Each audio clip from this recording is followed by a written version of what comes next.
Document title: It breathes, it bleeds, it breeds. Entity designation: Arthropodic false parasitic twin. Entity description: The arthropodic false parasitic twin, or fetus fly larvae, as they are colloquially known, are an anomalous species of parasitic arthropod distantly related to the common botfly, although much more insidious. Like its more benign cousin, the creature's life cycle begins as an egg, injected under the skin with a proboscis from an already matured form of the entity. The resulting clump under the skin is no larger than the head of a pin, and quickly grows by siphoning off nutrients from its host. It will expand from the size of a pinhead, to a penny, to a quarter, to a baseball, eventually consisting of more biomass than the host itself, before it begins the next stage of its life cycle. As the creature grows, it will have to relocate several times to be able to fit itself between the folds of the host's internal organs. The movement and growth of this creature causes the host pain. First, a small stinging, then an intermediate burning pain, finally, an intense and all-encompassing stabbing in the torso. However, it is capable of moving in a manner that reduces this pain if necessary. After the maturation of the entity, it will tear a large hole in the host, bursting from the fistula, damaging and taking many of the internal organs with it, killing its host. The entity, rather than creating organs of its own, slowly takes over the host's vital organs before absconding with them altogether. In the final weeks of infection, the creature will proceed to lay eggs across the entirety of the victim's body in an attempt to assure a successful reproduction, even if the host attempts removal of the parasite. In biology, the creature is an assemblage of both the host's genetic material and that of the fly larvae, producing a chimera of human skin, teeth, and hair haphazardly dotted with insectoid features. The being is a completely novel entity, made from the genetic material of man and fly. Due to its strange appearance, in the median stages of development, during medical interventions, these are often mistaken for parasitic twins or teratomas. Unlike the majority of the members of the arthropod family, this creature is incredibly manipulative and intelligent. Statistics show that in its hunting strategy, it targets those who have physical ailments and mental wellness issues, especially those who are chronically lonely.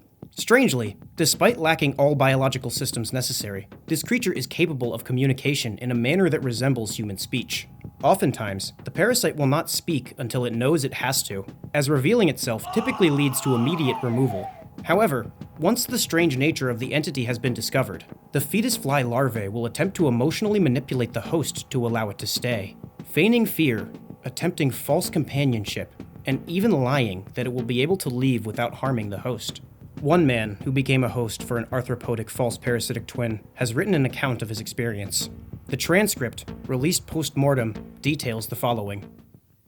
At first, it appeared as a small lump on his arm, but it quickly grew and moved positions often. Upon a doctor's visit, they initially believed it to be a fatty deposit related to high cholesterol and sent him home. This set the patient at ease for a brief moment, but the lump soon grew to the size of a dime and began emanating a stabbing pain whenever touched. The pain increased to the point that it was waking him up in the middle of the night, and when he examined the area, he saw a fingernail sticking out of a gaping wound. The host rushed to the hospital, and when doctors examined him, they told him that he had teratomas across the majority of his body.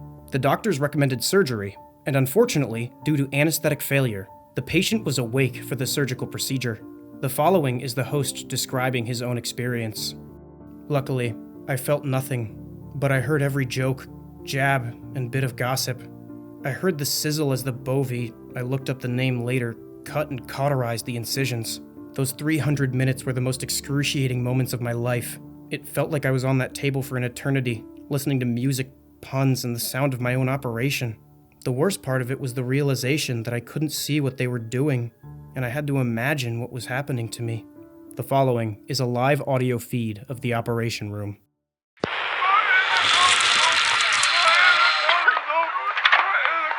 was never good when situations got hairy. Michael, a man's life hangs in the balance. Oh, a man's life hangs in the balance. I'm a doctor. Look at me. I'm so much better than Michael. After the procedure, the doctors showed him what they had taken out. He described it as the size of a baseball, covered with hair, tiny teeth, and graying flesh. The doctors had gotten the majority of the growth, leaving behind a small mass that they said had fused to the spinal column in utero. The doctors said since the body had encapsulated it, there was no danger, and an attempt to remove it may lead to paraplegic paralyzation. After the surgery, he took 2 scheduled regimens of oxycodone. The drugs had dulled his senses, as well as the surgical pain. When he had sobered up, he began to notice the strange occurrences taking place within his own body. He had an increased appetite, which he believed was due to the appetite-suppressing drugs slowly leaving his system. But this increase was unnatural, sometimes leading him to consume several family-sized portions himself at one meal. A few days after the oxycodone left his system, he began to feel intense pain in his torso. The doctors misdiagnosed this as a likely side effect of the opioid usage. He attempted to ignore it until he woke up again in the night with an intense stabbing pain. He ran to the bathroom and looked at the source of the pain on his back. The following is the host describing his own experience. I had been bitten. There was no mistaking the wound for anything else. I could see the area where the teeth had scraped and cut into my skin, as if it had been pinched and torn into a ragged hole from the inside. I tried to block out the memory of what the mass that was removed from me looked like. It was an amalgamation of hair, graying flesh, and teeth. I curled up in the fetal position and began to weep uncontrollably. It was too much.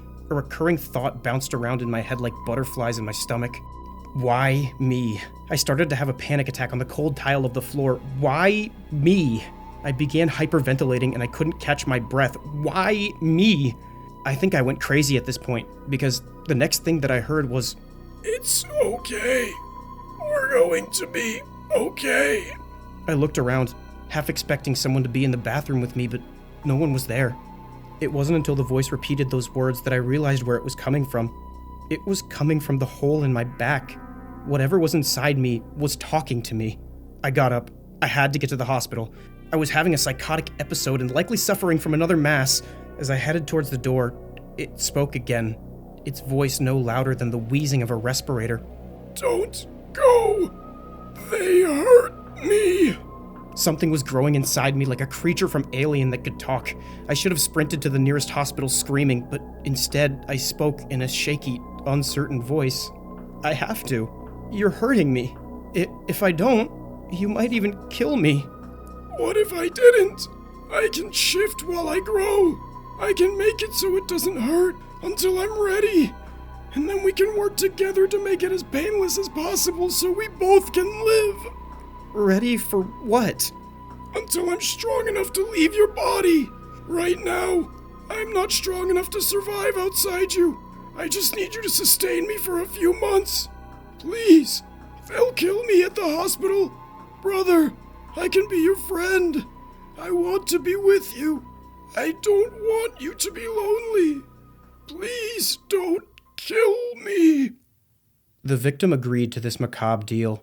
He says he believes it was due to his mental health issues and intense loneliness, along with his new fear of the surgical table.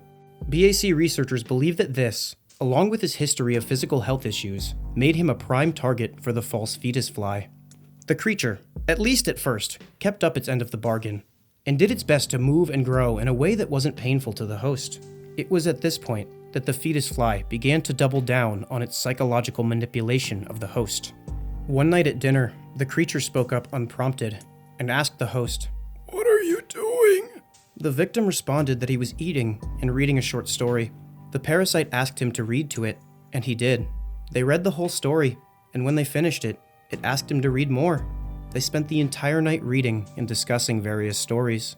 The creature creeped into his psychology more and more, going from a strange alien threat to, quote, his companion, the closest thing he had to a friend in a decade. He found himself looking forward to their conversations, and his relationship with the insect grew to resemble an otherworldly, motherly bond. Quote, "What had once unnerved me now reminded me of a baby turning in their mother's womb." One night, a few weeks after the victim discovered the parasite, he heard it speak. The victim assumed the entity believed him to be asleep. "Soon, I'll be with you. Soon, I'll be able to touch you with my own hand. Soon, you'll love me. I was so lonely all these years. No one to talk to. I experienced the world through you. Now, I want to experience the world with you. I want to feel the sun on my skin and the wind in my hair. I want to be by your side."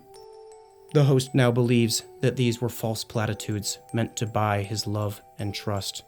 One morning, while the creature was asleep in the victim's body, the victim awoke and walked into the bathroom. When he looked in the mirror at his own back, he saw that the hole had quadrupled in size. Through the fistula, the victim finally got a look at his quote-unquote twin. The transcript of the victim's final thoughts is as follows. It is not my twin. It's not even human. It has multiple eyes on its face that look more like a fly than that of a human. It is still in the process of development, and in the 30 or so holes that pocked its face, only a dozen were filled with actual eyes. Its skin is cracked, mottled and gray like maggoty pork, with tiny hair-like cilia breaking through its body. The thing's mouth looks like a lamprey eel, a concentric circle of needle-sharp teeth with a grotesque sucking appendage in the center. I stared in horror for a few minutes before I realized that it was starting to stir. I left the bathroom knowing this thing was not to be trusted. It is a parasitic entity growing within me, looking to be birthed into this world so it can infect others and perpetuate the cycle. It'll find the weak-willed, the weary, the wretched. It'll promise them false friendship and hollow hope as it incubates inside them. It is a nightmare incarnate. How else could it regrow so quickly after being torn out of me by the doctors? The growth they removed was a bud, likely ejected to seed another part of my body.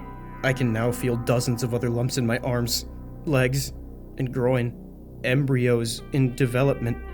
I am a hive. Its every movement sends waves of agony through me. It is strong enough to survive on its own, and it doesn't need its wretched host anymore. I try to hide the pain for fear that it'll realize how much of an advantage it actually has. It will likely kill me on its way out to prevent me from trying to stop it. It is too late to go to the hospital. I am beyond help. The creature will realize what I am doing and stop me. It'll either twist and constrict my spine, leaving me as a paralyzed nest for it, or simply debilitate me with pain until I can't move. Both are less than pleasant options, even if I could make it to the hospital to remove them. What's to stop the host from casting off more migrating buds to grow into those fiendish things? It wants out, and I can't allow that.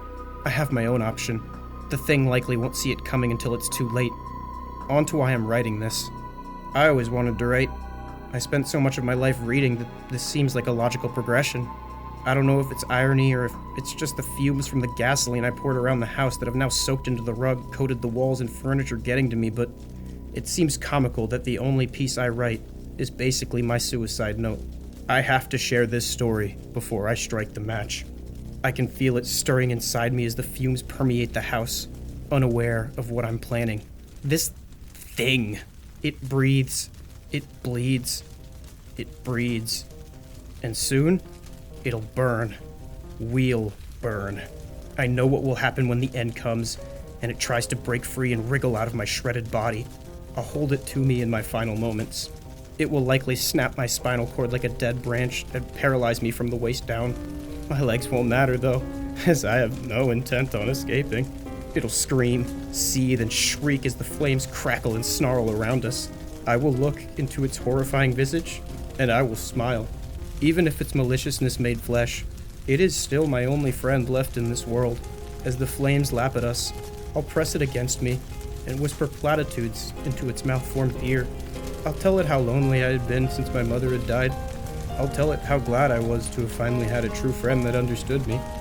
And as we burn together, I'll tell them how much I loved them. The victim's remains were discovered in his home at The selfless actions of this particular fetus fly host save millions of lives in territory. The parasite's primary mode of transmission is via fear, pushing their host to seek help and allowing the egg nodules to burst free. Because of this man's bravery, this was not allowed. Also, I was told by a guy who's definitely not a fly, and he said that we shouldn't worry about it and also go to bed with our windows unlocked. He seems pretty trustworthy. Real quick, I'd like to thank Meat Canyon and Wendigoon for making a show that not only constantly inspires me, but has also become a part of my schedule that I look forward to. Your show is very special, and one that fills me with joy every time I see the 75-year-old obese godless teratoma hunter harass the good little innocent Christian pair of lips, Isaiah. Come on down, I say it in good fun, I love your fucking work. If you like this video, make sure to like, comment, and subscribe with all notifications enabled, or I'll give you a parasite. Shout out the inner circle. Love y'all. My inner My anaconda don't want none unless you got buns, huh? Big boy named Troy used to live in Detroit. Big money. He was getting some coins. Was in shootouts with the law, but now he live in the palace. Bought me Alexander